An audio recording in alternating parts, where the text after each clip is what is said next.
जन्म दुसऱ्यांनी दिला, नाव दुसऱ्यांनी ठेवलं, शिक्षण दुसऱ्यांनी दिलं, रोजगार दुसऱ्यांनी दिला, इज्जत दुसऱ्यांनी दिली, पहिली आणि शेवटची अंघोळ सुद्धा दुसरेच घालणार, स्मशानभूमीत सुद्धा दुसरेच घेऊन जाणार आणि आपली संपत्ती मरणानंतर दुसरेच वाटून घेणार.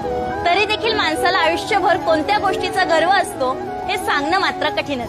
दुःख इतकं नशीबवान आहे की ज्याला प्राप्त करून लोक आपल्या माणसांना आठवतात आणि धन इतकं दुर्दैवी आहे की ज्याला मिळवून लोक आपल्या माणसांना विसरतात. विचित्र आहे पण सत्य आहे. माणसाच्या शरीरात 70% पाणी असून जखम झाली की रक्त येतं आणि माणसाचे हृदय रक्ताने बनलेले असून हृदय दुखावले की डोळ्यातून पाणी येतं. 385 आमदारापैकी एकाही आमदाराचं पोरग मिलिटरीत नाही. आज एकाही खासदाराचं पोरग मिलिटरीत नाही. तर आज पोरग मिलिटरीत कोणाचा आहे?